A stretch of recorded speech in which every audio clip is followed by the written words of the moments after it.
साथियों नमस्कार, मैं हूं लोकेश चौरसिया। आप देख रहे हैं वरदान एक्सप्रेस। वरदान एक्सप्रेस में आज खास मुलाकात में हमारे साथ वेद नाम का एक ऐसा छोटा कवि मौजूद है जिसकी कविता टीकमगढ़ में ही नहीं बल्कि बुंदेलखंड और पूरे देश में विख्यात हो चुकी है।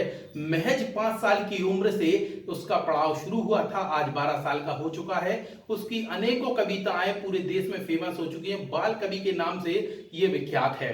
हमारे साथ वेद मौजूद है, सीधे उनसे आपको जोड़ते हैं और जानते हैं कि कविता की शुरुआत कहाँ से हुई थी और उनकी कविता लिखने वाले कौन है। तमाम हमारे अंदर सवाल हैं, वो सारे सवाल का वेद से पूछते हैं और जानते हैं कि दिनचर्या कैसी रहती है, पढ़ाई के साथ साथ कविता में कितना ध्यान वो दे पाते हैं। तमाम पहलुओं पर तमाम बातों को लेकर सीधे वेद के पास चलते हैं। वेद, आपका स्वागत है वरदान एक्सप्रेस पे। सबसे पहले यही जानना चाहेंगे कि आपकी कविता की शुरुआत कौन से साल में हुई थी, जब आप कितनी उम्र के थे? मैं 5 साल का था, तभी से मैं कविताएं करता हूँ। कहाँ से ये प्रेरणा मिली कविता करने की, सोचा कहाँ से आपने? पापा ने सिखाई थी। अच्छा, क्या करते हैं पापा? सेक्रेटरी हैं। अच्छा, फिर उनके पास समय कैसे मिल पाता है ये कविता के लिए? क्या सोचा था कि हमारा बेटा वो फोन में देखते थे कविताएं। अच्छा। तो उसी को हमने रिपीट की कविता। अच्छा। तो देखा कि अच्छा है, एक मंच पे गए तो ऐसे बढ़ते थे। अच्छा, पहला मंच कहाँ का था और आपकी उम्र क्या थी उस समय? 5 साल, यही टीकमगढ़ का था। अच्छा, कौन सी कविता थी वो? आजकल की मम्मी भी गजब ढा रही। पूरी बताओ। आजकल की मम्मी भी गजब ढा रहे, उम्र हो गई 47 की और 27 बता रहे। अरे उम्र हो गई 47 की और 27 बता रहे। बाल सफेद हो गए, बाल सफेद हो गए सो मेहंदी लगा रहे। बाल सफेद हो गए सो मेहंदी लगा रहे। रोज रोज तो भी ब्यूटी पार्लर जा रहे। ओ आजकल की मम्मी भी गजब ढा रहे। लड़कन की तो बराते जा रहे। अरे लड़कन की तो बराते जा रहे। डीजे पे देखो ठुमका लगा रहे। क्या बात और घर बैठे बैठे मोबाइल चला रहे। अरे घर बैठ के मोबाइल चला रहे। और सर दर्द के बहाने पापा से पाँव दबा रहे। सर दर्द के बहाने पापा से पाँव दबा रहे। और आजकल की मम्मी भी गजब ढा रहे। अब देखिए जरा जमाना क्या आ गया है, 5 साल का बच्चा इतनी अच्छी कविता मंच पे पढ़ दे, ये कभी आपने सोचा होगा? लेकिन ये जो बुंदेलखंड के टीकमगढ़ जिले का बालक है, ये 5 साल की उम्र का था जब ये कविता मंच पे पढ़ा करता था। आज उसकी उम्र 11 साल 12 साल हो रही है, लेकिन कविता का दौर लगातार बढ़ता जा रहा है। सीढ़ी बाई सीढ़ी वो ऊपर ऊंचाइयों तक बढ़ रहा है। शुरुआत की थी टीकमगढ़ से, फिर धीरे धीरे करके उसने आज देश के तमाम मंचों पे अपना स्थान बना लिया है। आज उसको टीकमगढ़ नहीं, बुंदेलखंड नहीं बल्कि पूरे मध्य प्रदेश में हर शख्स जानता है। ऐसी शख्सियत है वेद। वेद से और भी चीजों को पूछते हैं। वेद, आप ये बताइए कि स्कूल आप जाते हैं, कौन सी क्लास में है पहले तो ये बताओ? हम 7 क्लास 7th में। आप पढ़ाई भी करते हैं, कविता भी राइट करते हैं। आपका राइटर कौन है? पापा है। अच्छा, पापा कविता को लिखते हैं, उसको आप मंच पे बुलाते हैं। तो आपको कितना सहूलियत होती है, कितनी आसानी होती है, क्योंकि आपकी उम्र बहुत कम है और कविता इतनी कठिन होती है? 2-3 बार याद करते। अच्छा। आराम से हो जाते। फिर आपको क्या किताब वगैरह पढ़नी पड़ती है उसके लिए? नहीं, रट पापा जाती बोलते है। जाते हो जाते। अच्छा, रट जाती है। अभी तक आपने, जैसे आपकी कैरियर 5 साल की उम्र से शुरू हुआ था कविता का, अभी तक आपने कितनी कविता कर ली होगी, कुछ अंदाज है? अब ये अंदाज। अच्छा, गिनती ही नहीं, अनगिनत हो गई है ना। तो फेमस कौन कौन सी हुई, कुछ ऐसा है? मम्मी है, अच्छा। पापा, हाँ, और ये कौन नई कविता बनी? लेटेस्ट कविता है। अभी हमने सुना है कि आपने एक बहुत अच्छी लेटेस्ट कविता करी है। अभी जैसे नगर निगम, नगर पालिका और ये नगर पालिका के चुनाव आने वाले हैं नजदीकी, राजनीति से जुड़ी या कोविड-19 जैसे कोरोना चल रहा है, इसको लेकर कोई कविता? हाँ, दोनों एक मिक्स है कविता। अच्छा, मिक्स है। सुनाइए जरा, क्या थी वो?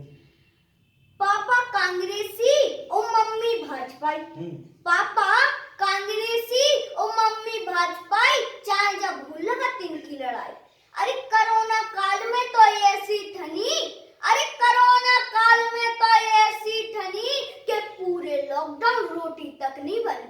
अरे पूरे लॉकडाउन रोटी तक नहीं बनी। सो पापा बोले ना हमें बर्तन मांजने ना झाड़ू लगाने। सो पापा बोले ना हमें बर्तन मांजने ना झाड़ू लगाने। सो मम्मी बोली तो मैं सुख से रोटी तक नहीं खा पाऊंगे, ना 2023 के चुनाव में कहूं दिखाऊंगे। सो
भाजपा की वैक्सीन कब होने आऊंगे और हमें ई के आगे कछु नहीं सुनाऊंगे। देखिए अब इस कविता में कितनी गहराई है इसको आप समझिए।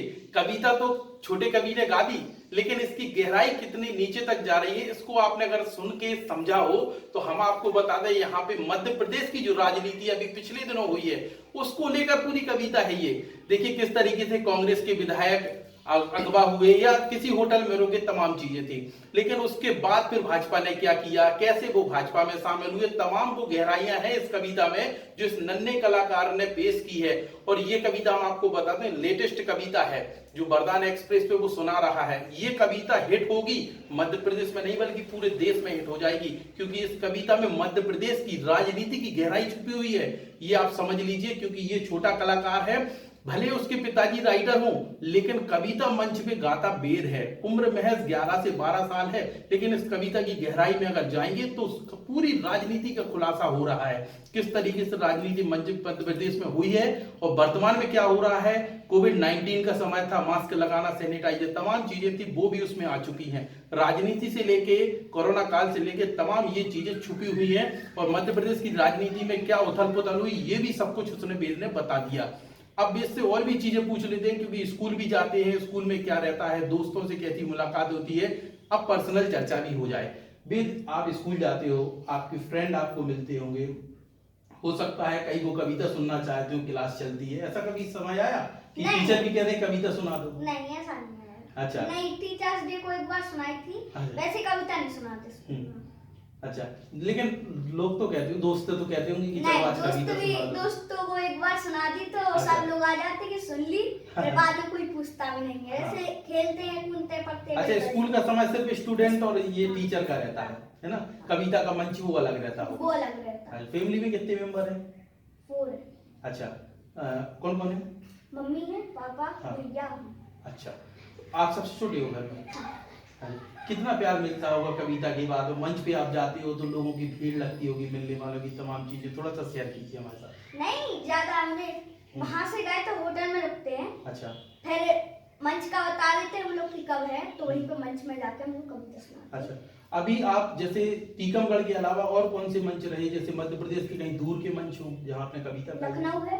हाँ, और बहुत सारे, अब नाम नहीं पता, भूल जाते हैं। बड़े बड़े कवियों के साथ बैठना उठना तो होता होगा। कुमार विश्वास। अच्छा, अमामिका अंबर, बाकी सब ऐसे। अच्छा, तो ये जैसे आप पिताजी आपकी हेल्प करते हैं कविता लिखने में, आप बोलते हो, आपको कितनी बार में याद हो जाती कविता पूरी? 2-3 बार में अच्छे से। हाँ, उसके बाद फिर वो मंच पे फ्लो आ जाता है। कभी ऐसी कोई नहीं होता कि जैसे लगता हो कि कविता गाने में दिक्कत होती है, शुरुआत में हिचक लर्न कर लेते हैं एक बार। अच्छा, रिवीजन हो जाता है, कार्यकाल में बैठे बैठे हो जाता है। जाते हैं तो सफर हो जाता है। और स्कूल का कैसा टाइम चलता है? स्कूल का जैसा होता है वैसे करते। पढ़ाई करते हैं। अब पापा ने बताया कि यहाँ पर है तो उसी प्रकार से। कविता को कितना समय दे देते हो रोजाना? जब रोज देते हो समय? नहीं, परसों नरसों ऐसे कर लिया, थोड़ा 2-4 दिन में हाँ, एक आध बार कर लिया अच्छी तरीके से। हाँ। अच्छा, ये मध्य प्रदेश में कविता कर रहे हो, कभी ऐसा ख्याल आता है कि हम बहुत बड़े जाके कभी किसी बड़े मंच पे बने या पूरे देश में हमारा नाम हो? इच्छाएं रहती होंगी ना? नहीं। अच्छा, अभी तो यही है कि अपना एक मनोरंजन करना और कविता सुनाना। सो रही है, फिर सुनाइए वो कविता कौन सी? पूना बेंगलोर पढ़े आई भोजी। जो लड़कियां जिनकी शादी हो जाती है वो गांव में आती है रहने को, तो गांव वाले क्या कहते हैं उनके बारे में? पूना बेंगलोर पढ़े आई भोजी, नींबूगा खोपी आम बता रही। अरे पूना बेंगलोर पढ़े आई भोजी, नींबूगा खोपी आम बता रही। ओ हाई टेक हो गई अब भोजी, सुबह सुबह को शाम बता रही। ओ छोड़ पुरानी धोती साड़ी, अरे छोड़ पुरानी धोती साड़ी, फटे चिते जींसन में आ गई। जी भौजी को मुंह नहीं देखो, अरे जी भौजी को मुंह नहीं देखो, अब सब भी खुले आम दिखा रही। ओ हाई टेक हो गई अब भौजी, सुबह सुबह को शाम बता रही। ओ तुलसी जैसी होती भौजी,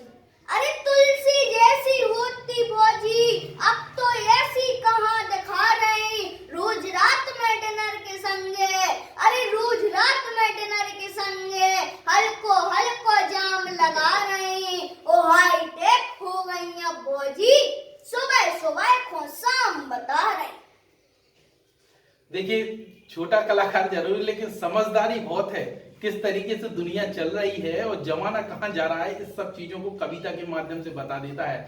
चलिए आज के लिए बस इतना ही। वेद हमारे साथ मौजूद था जिसने हमें कविताएं सुनाई हैं। किसी और नई शख्सियत के साथ हम जल्द मुलाकात करेंगे और आपको मिलवाएंगे, साथ ही जानेंगे उसके आगे का हाल और किस तरीके से दिनचर्या रहती है, तमाम चीजों को। अभी के लिए वेद के साथ बस इतना ही। नमस्कार।